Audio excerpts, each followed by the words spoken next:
And when you knock us down, we're going to get up. And on the way up, we're going to bite a kneecap off. Go ahead and say it, Ed. Go Dragons! When I woke up this morning, I was feeling pretty dangerous. You like that? You like that? F it.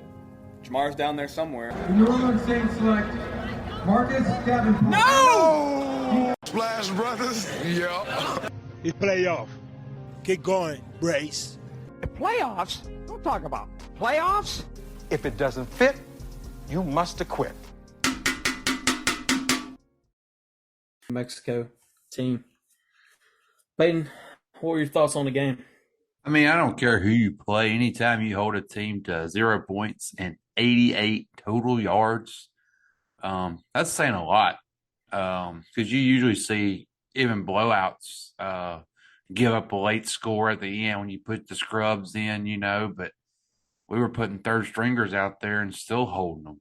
I think that's pretty impressive, especially considering out of the 88 yards, one of them was coming from a 40-yard, just a miscommunication on wheel route. Wide open running back was open out in the flat, and they just missed him. So to hold somebody for that many yards is pretty crazy in today's college football, especially with all the rules changes and all the offenses. The defense, man, I really, really looking forward to see how much more they're going to keep growing in the next month. They're going to have to grow in the next month because the schedule, that was our last one, fellas. I mean, that was going to be you're not going to have any more Rudy Poots after that one. I mean, you got the UAB game, but man, that's 2 months away. The next 4 to 5 games are going to be hard. So that was a good little tune-up game, a little quote-unquote scrimmage game for us to get ready, let Brian Kelly play with the lineup a little more, make some adjustments, play some guys that hadn't played a lot because we benched a few guys that if it would have been an SEC game, they'd been playing. B.J. Ojulari, Jay Ward, amongst a few that would have played for sure if it was a better competition game. But got to see what some of the other guys look like, man, and they're looking really good. And also didn't have Booty either. So Perkins looked pretty good, huh? Perkins looked phenomenal, man. Perkins looked pretty good. Perkins is a player, man. He's just a player. Yeah, that's what a first round talent looks like, and still has obviously 3 more years to go. He is going to be something special, man. And I mean when you come in there and you start, Mike Jones, who was starters named team captain, man, he's lost a spot. You got guys like Baskerville and Perkins that are getting time. I mean, I was sitting there watching late fourth quarter, and Mike Jones is out there making a tackle. And you're like, golly, you forget about him. He was the guy that was going to be, one of the leaders for us on defense. And not saying he's still not a leader, but he's lost a lot of playing time. It's hard to keep Greg Penn off the field, Harold Perkins off the field, Michael Baskerville. Even Wes Weeks is showing out, man. The white fella himself. I'm really excited.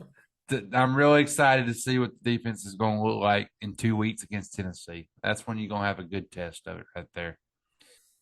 For sure. What do you think about the rushing attack for LSU? I was a little shocked. I really thought this was going to be the game to get Emory going, get him a lot of carries early and try to get him in shape. I guess he's still not in game shape yet because, I mean, they started out with Amari Goodwin, which had a good game. Still haven't heard on his injury. I'm hoping it's not a hamstring. I'm hoping since I haven't heard anything, I'm hoping that means it's nothing serious. He looked good. Noah Kane looked really good. Maybe and he, it might have took a little while for him to start feeling comfortable in the system after transferring in from Penn State. But he definitely had some good flashes there. And the guy that I've always liked, and he just nobody ever seems to, talk about him a lot because he doesn't do nothing flashy. He's not great at everything. He's just kind of good at everything. It's Josh Williams. He just always seems to make guys misses and always just gives you a couple yards if it looks like it's going to be nothing. And I'm very Almost 500 yards of carry tonight. I'm very impressed with him. Hey, hold on just a second, man. All right, Clay. So we're gonna go back to the running back segment. I'm just gonna ask Peyton what he thought about the LSU running back play. We'll quickly go over that and continue with the podcast. All right, here we go. So Peyton, what did you think about the LSU backfield in this game? Yeah, it shocked me. I really thought this was going to be the John Emery kind of get ready game for conference play, get his legs up from under him, and get in shape. They didn't start him. They started Goodwin. Goodwin looked good. Hoping that injury's not bad. It looked like a hamstring, but there's nothing out on what it is. So I'm hoping that's a good sign. Hoping it's not really much of nothing, and he'll be ready to go. Noah Kane looked good. Looks like he's somebody we're going to be rely on a lot. Always just seems to he's a good pass protector, which obviously we need. And he really looked good toting the rock. Josh Williams, man, that's the one I've always kind of liked. He's not flashy. He's not really just great at everything, but he's good at everything. And he can get the job done for you. Always gonna get you a couple of yards when it doesn't look like it's gonna be nothing. But they started playing Emery there in the second half. He looked good. Had the one fumble that cost me on the over. Sorry, sucker. But they were going to score like on that drive. They were moving it pretty good. But I think Emery's going to be the guy, and we're going to have to rely on him. I think this is going to be just kind of a running back by committee until somebody just says this is my job and I'm taking it type deal. Should be able. It's kind of what it feels like. Yeah, and should be able this weekend see if somebody's ready to step up and go with it. You had Kane had 94 yards, off 11 carries this Saturday. So I mean that's a good game for him. And Goodwin, I mean, he had 2 touchdowns, but he only had 24 yards. As well to Kane. Yeah.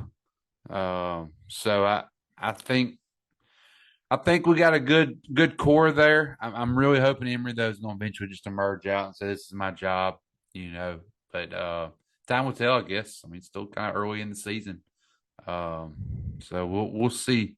We'll see how that goes. Quarterback play was flawless. Daniels was 24 of 29, 279, and Nussmeier was 9 for 10, 135 and a touchdown.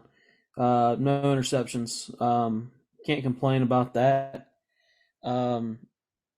They, when I was watching, they looked relatively sharp, and that's what you wanted out of your quarterback play. So, no complaints there. Hopefully, that was a good tune-up for both of them. Yeah. I love to see how Daniel stayed in the pocket, went through some reads, progressions, got the ball out quick, and got it to your playmakers out there, man. Every time you think, okay, Booty's out, man, and then you sit there and watch that game, you don't even think about Booty. When you think, okay, Neighbors is the guy, and then you're like, man, every time Brian Thomas touches the ball, he makes at least one guy miss. Every time he catches the ball, he makes one guy miss and gets more yards. And then Jack Besh, man, love him, that punt returner. Love how they got him more involved. I feel like the team just even, has a little extra pep in their step when he starts getting involved more. He's like a big leader on the team. And then, you sit there and you look at all those guys and even Lacey, the ULO transfer, he looked good. He had some good catches.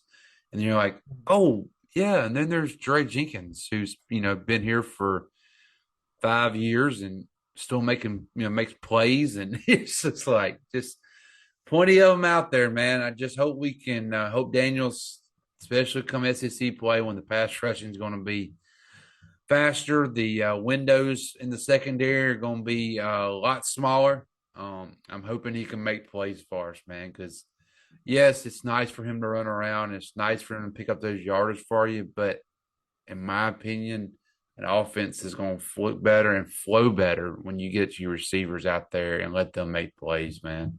And I'm because I'm getting worried about Daniels, man. And I realize that this is only week 4, but I really feel like LSU is a better team overall than they were in week 1 for sure. Like, no doubt about it. They look crisper. They just look better on the field. A lot of that has to do with Daniels. A lot of that has to do with the shuffling along the offensive and defensive line. Some shuffling in the secondary, and I feel like we look like a pretty decent team. Now, granted, that was no competition, but I think we got something to work with. We do. Hey, man, I'm telling you, I actually text somebody Saturday morning. I said, it sure feels good waking up on Saturdays now, knowing we have a grown up as a head coach. You feel so much better because every week you see changes, you see improvements, you see, a lot of things. But I'm telling you, they could be. There's not a team on the rest of our schedule other than Alabama and Tennessee that I feel like we can beat. I thought we can't really beat. I thought Tennessee we can beat, but it's going to be very hard from what I've seen so far. Bama, always it's going to be a dogfight, but you know how it usually ends for us.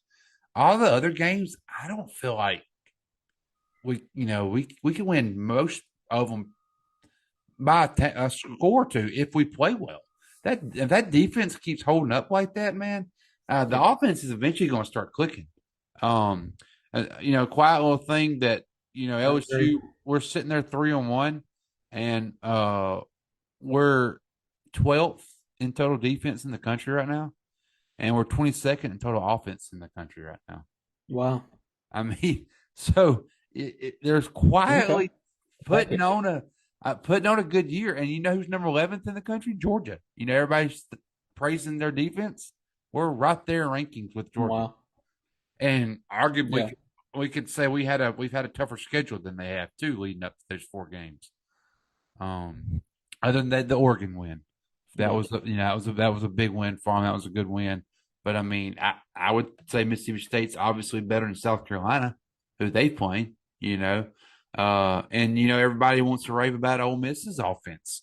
We're sitting there; they're only like 5-6 slots ahead of us in rankings overall in the country. So the team is slowly getting better, growing. I want to say I saw today that it was a ranking system, and I don't remember which one it was to give it credit for, but Malik Wingo, who's the starting D tackle in place of Mason Smith, in the first 4 weeks, he is graded out as the number 1 tackle in the SEC in the first 4 weeks. And he was your replacement for Mason Smith. So, man, there's a lot of good, exciting things that are happening and changing down there. That's why I'm really ready for this next month to happen, because the slate of games are going to be tough, but it's games I think we can win. And I want to see how much we've grown from that week 1 Florida State game. I mean, we've already seen how much we've grown since then. And I'm ready to see now come conference time even more. So, yeah, October is going to be a test for sure. I think we're going to find out a lot about this team. But I will say that I've got a lot of hope for LSU right now. Yeah. Which is more than I can say for the Saints. Ew. So I don't know if you want to talk a little bit more about LSU. If you want to go ahead and segue into the let's just go to the Whodats. Yeah. Well, when you say Whodat, it feels like everybody that is going to beat the Saints right now. And what's so crazy about it is that on paper we outplayed them, but we found a way to lose. And honestly, it was weird because not only did we lose to them, it was like we were never in the game. No, I agree. when your offense is struggling as bad as we are, you're gonna have that feeling. I mean, I sat here and watched the first half of this Giants Cowboys game, and I mean it's nothing special. But I'm watching the offensive play calling. I'm like, there's a lot of creativity there.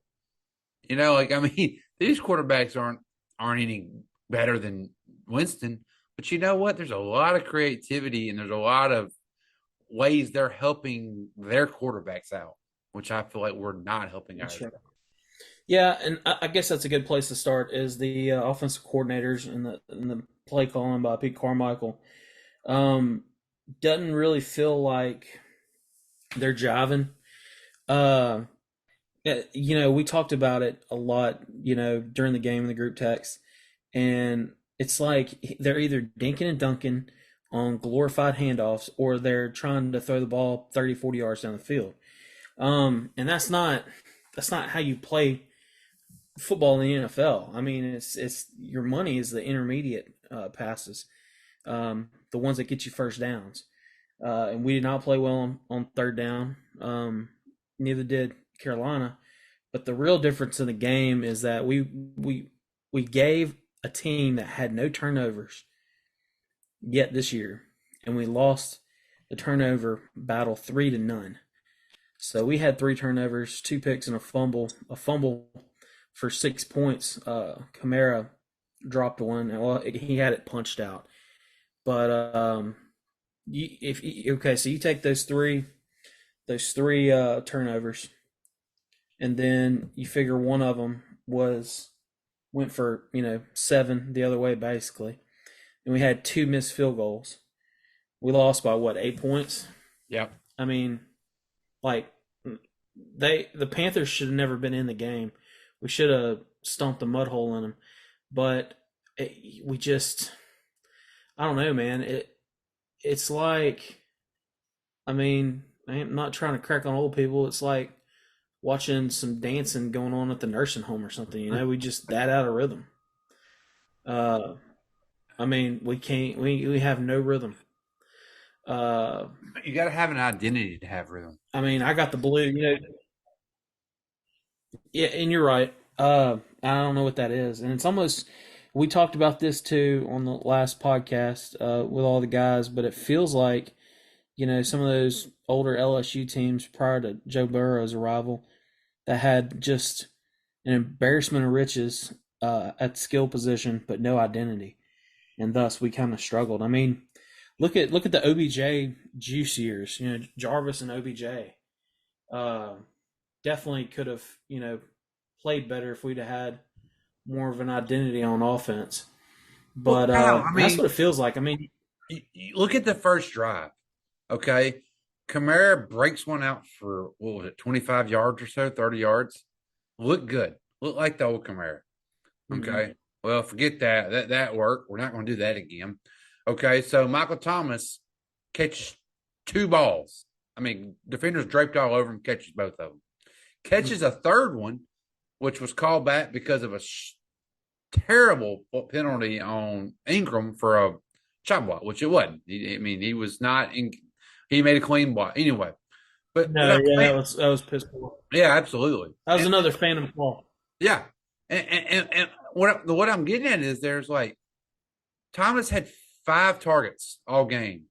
Okay, he had 2 of them in that one drive. 3 of them were in that first drive. Well, yeah, 3, but you don't count that because of the penalty. So 2 technically, but yes, 3. Yeah, and he was true. 3 for 3. Wait, why go away from that? Like, I don't care what corners are across from him. Make that corner prove to me he can stop him. And you know what? He's not going to stop it. Nobody can. No. Like, why are we going away from guys, our stars that we're paying all this money for? Like, let's get the ball to Kamara and Mike Thomas.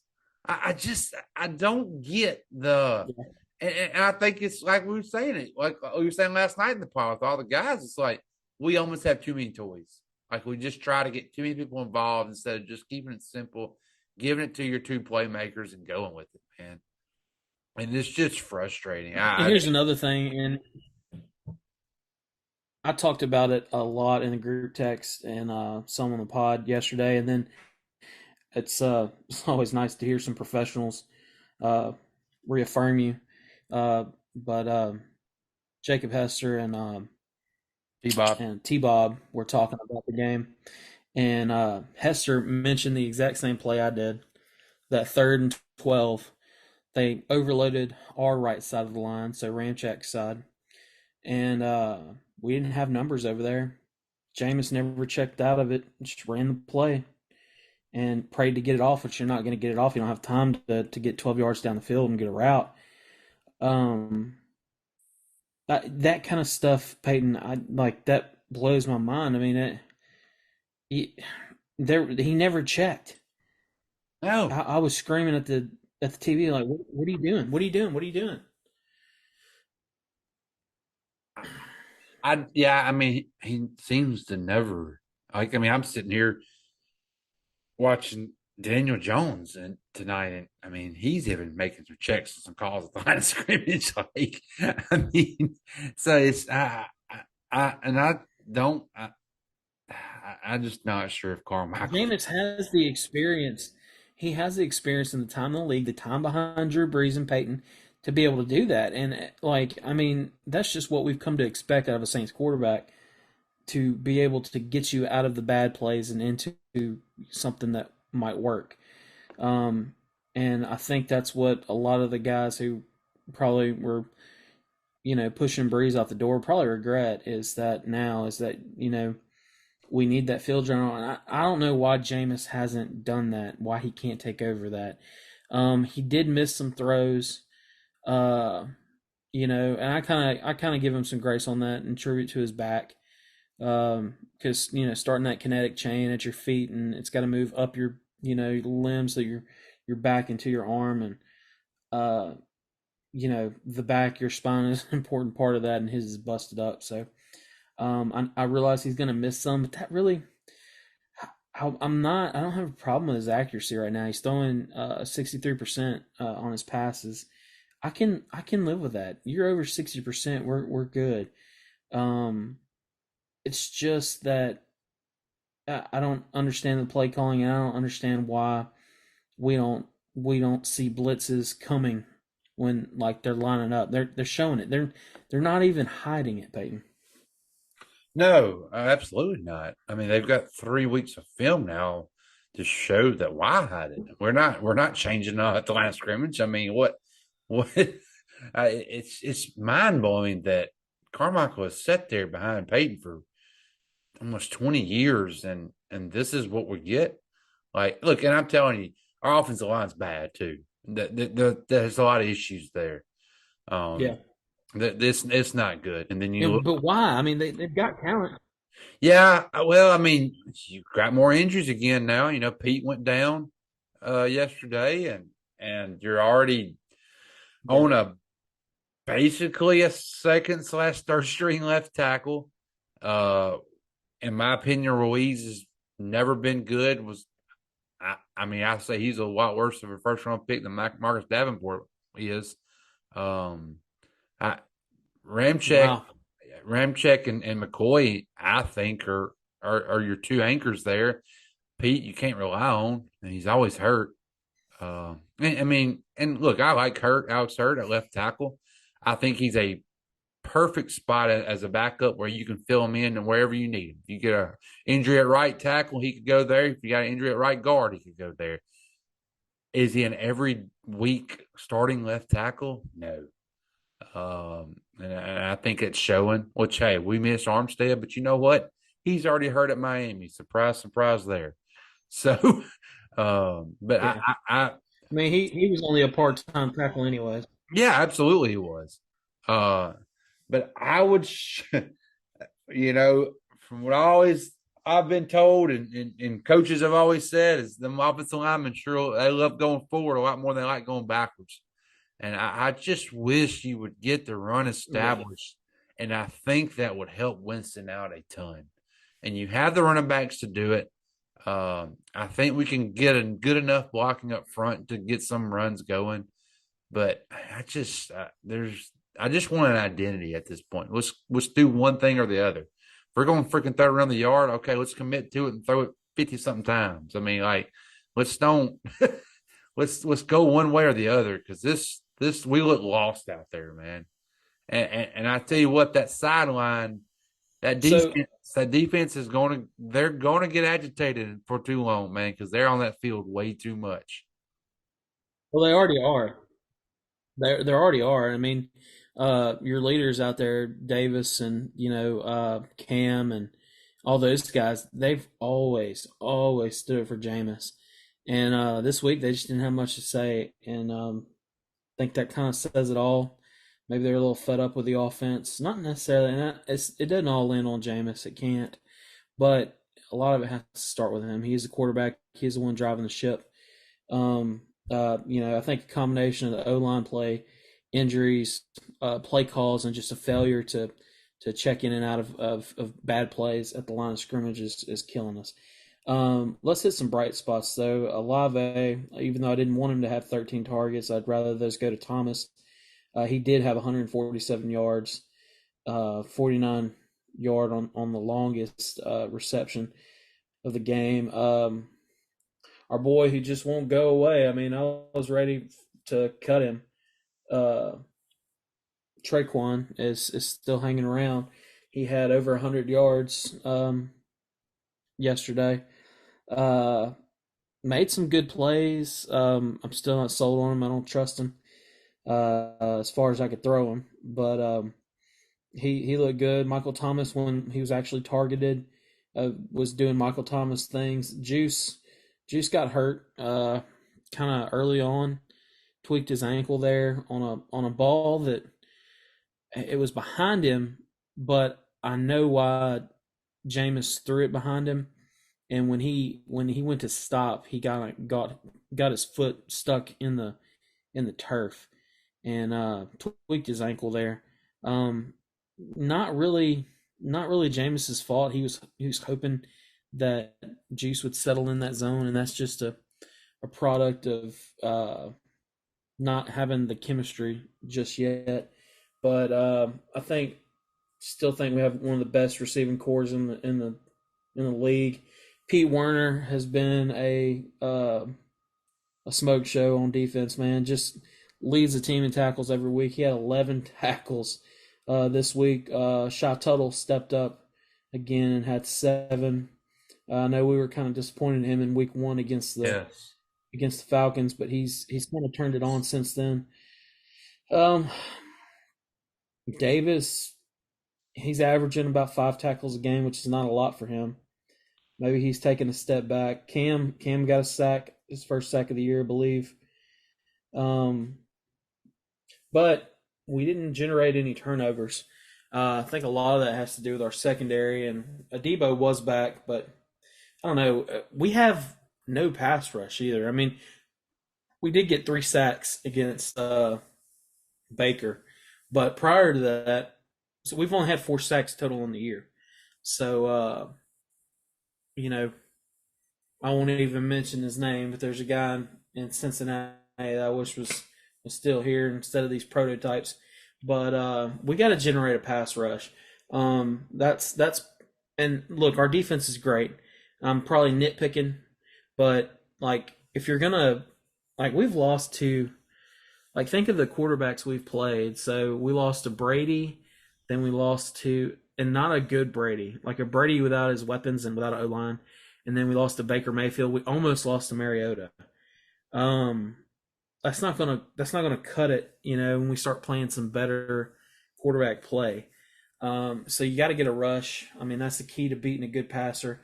And still, though, even with that being said, even with the rush being kind of weak right now, I think we have a championship caliber defense, which is a shame because we do not have the offense to do it as of right now. Yeah, I feel like we're wasting the championship caliber defense. Good to see Paulson Adebo play some. Hopefully, this coming up week against the Vikings, we'll have him in full strength and ready to go because we're going to need him. Lattimore's going to have his hands full against JJ this week. That's right.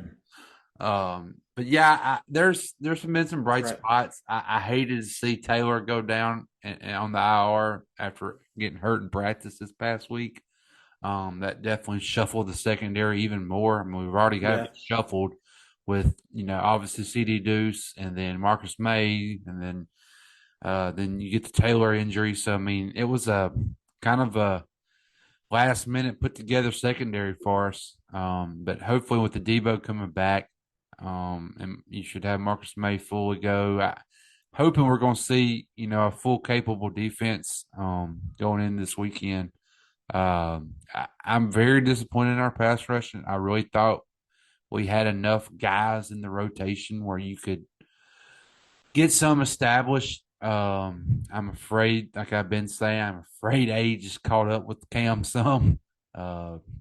He just doesn't have that burst off the edge. I mean, he's still a phenomenal defensive lineman for us, good run stopper. Don't know if you're going to be rely on him to give you, 12, 14 type sacks or whatever. I think you're going to probably see a 7 or 8 number for him. And defense is nothing. I mean, defense is doing nothing wrong. You gave up 22 points and total, but really gave up 15 on the defensive side of the ball. So, I mean, if you hold a team around 20 points a game, That's right. in the NFL, you have to win those games, especially with the weapons we have. Yeah, and another thing was Lutz, man. Missed two field goals. That's good. That's it's weird. It's not like one was blocked, but that one was on him because he drove it. But still, like, why? I know they said he drove it low, but obviously we weren't blocking well enough to. I mean, that D lineman got far enough back to still block it, if you know what I mean. Like, I mean, special teams, man. It's just been a rough thing to watch. Let me tell you something, Peyton. He's 3 for 6. He's 3 for 6 on the year. He's the worst in the league. It's crazy. It's just not like him, man. Yeah. All from never missing. Which, hey, I'm definitely not kicking him to the side because I remember we went through last year when he got hurt. we were like a revolving door down there trying to find a kicker we lost 2 ball games because of not having a kicker last year. So I still got confidence in him. But sometimes that kicking, man, it kind of gets mental on him. He's gonna have to get right quick. Yeah, he is. Especially he's gonna have to get as right bad quick. as our offense is. We're gonna have trouble. We need every point that we can get. So, man, I hate to do it, but like going back to Jameis, if you look at the guy's numbers, like he's putting up yardage. He's like 7th in the league in passing yards. But what the stats don't tell you is that he waits to the fourth quarter when he's way down to do it. Yeah, stats. Sometimes stats can fool you, and I'm glad you brought that up because I saw today that somebody posted a thing about Chris Olave, and he was 17 receptions for 268 yards. Well, that's more than Justin Jefferson, Travis Kelce, Devontae Adams, and Jamar Chase. Okay? Man, that looks great. Looks good. But also, I watched Justin Jefferson literally win a game pretty much by himself week 1 because of his yards. Like, Olave's yards, that's right. I feel like sometimes come in spots where, it's in the fourth quarter, we're airing out. We have to make something happen, a little softer coverage. Prevent defense. Yeah, like, I mean, and as much as we're force feeding them too, which shocks me. Like, why can't we force feed Michael Thomas that? Like, but yeah, I mean, Jameis Winston numbers wise look good, but how about you give me the numbers in the first half compared to everybody else's and see where he ranks at? He's like 31st in the league in interceptions. So, maybe this just is who Jameis is. I mean, he's always, when he was with Tampa, he put up a lot of yards and he threw a lot of picks. He's a gunslinger. So, I don't know. I don't know what to think, brother. I just know that we got to find the magic sauce, and we got to find it quick. Real quick. Because it's going to be ugly, and we gave away our first-round draft pick for Olave. So we ain't going to have anything to show for it.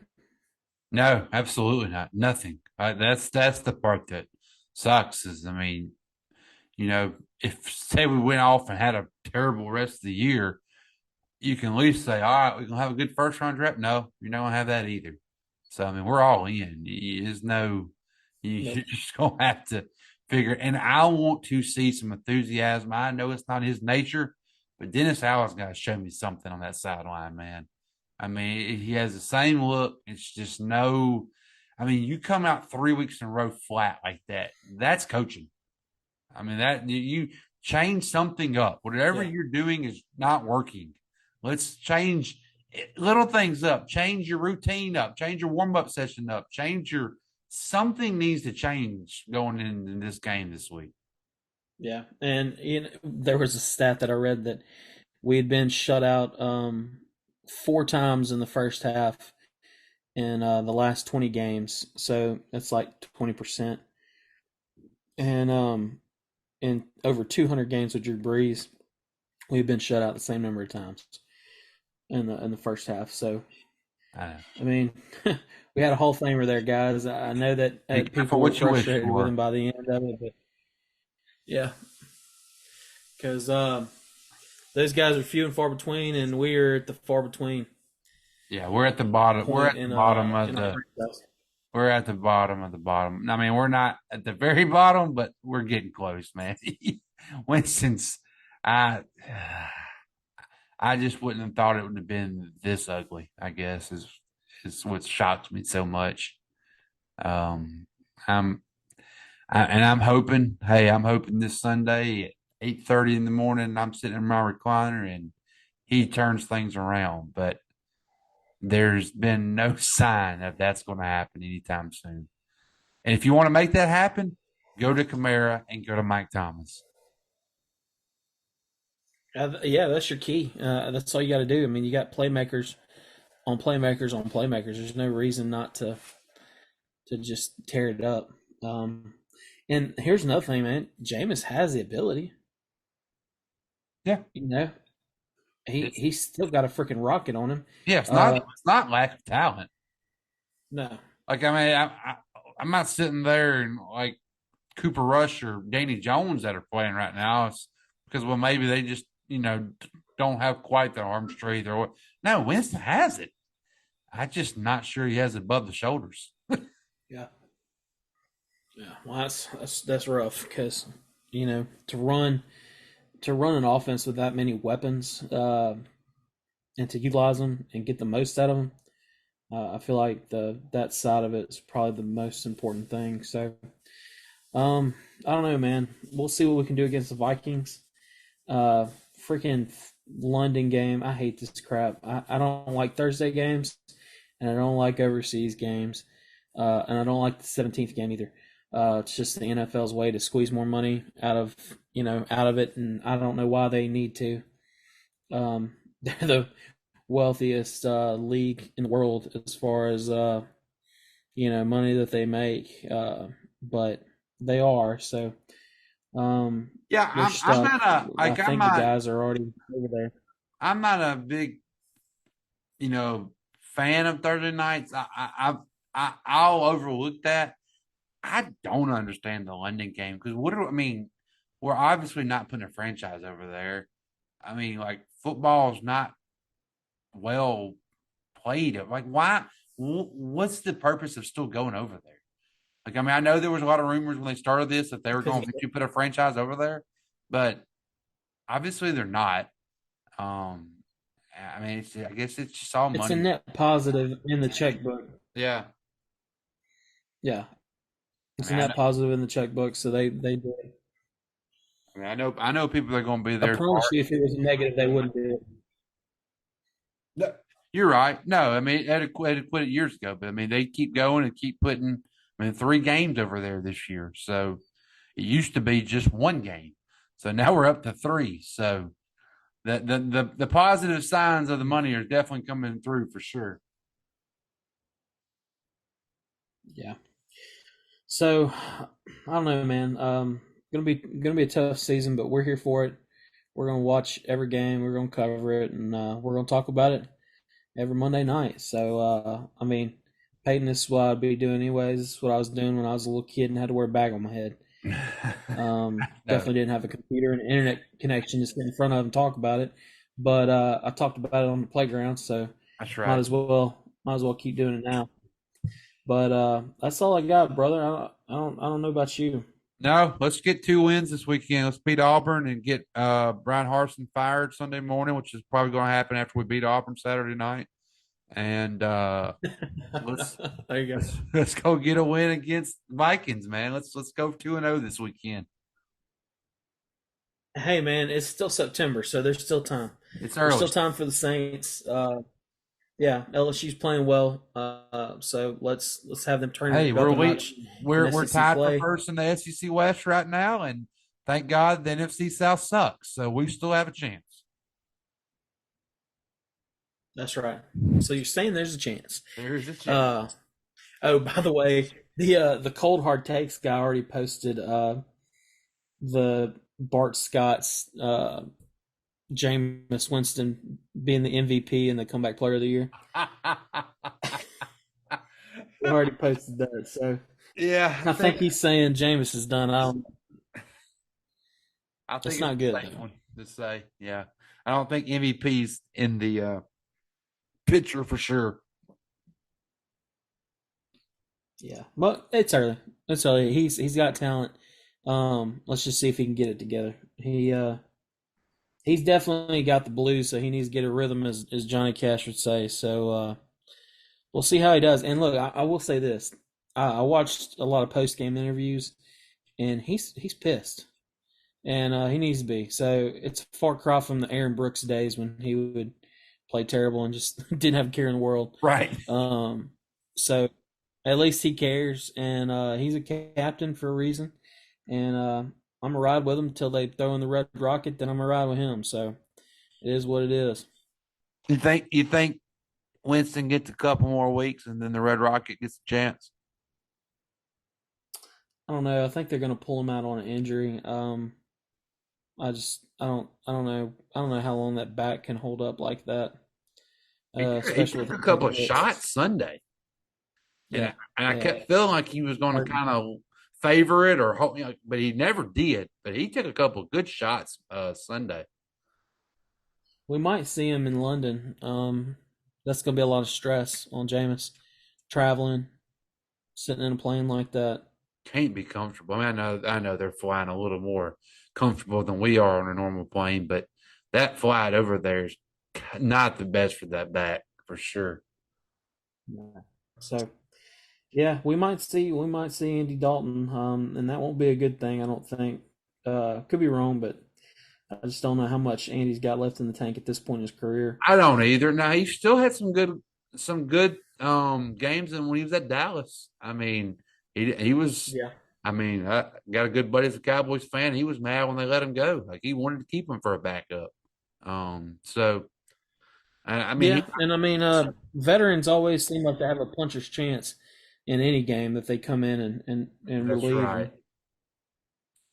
I guarantee he'll make some calls at the line of scrimmage. He's gonna have to. He's gonna have to because they ain't gonna blitz and just depend on us not making adjustments. So, but we shall see, Peyton. Yeah. But, Hey, I'm ready. guys, I think that's all we got for this episode of Home Team. We appreciate the support. Be sure to check out the main podcast. We typically film 2 on Sunday nights and 2 on Wednesday nights to get those out to you in 2 podcasts each. Then Monday nights we do Home Team, which comes out Tuesday. Tuesday nights we film or we record the what do they name that? Teched Up. Yeah, Teched Up, so we can talk Louisiana Tech athletics.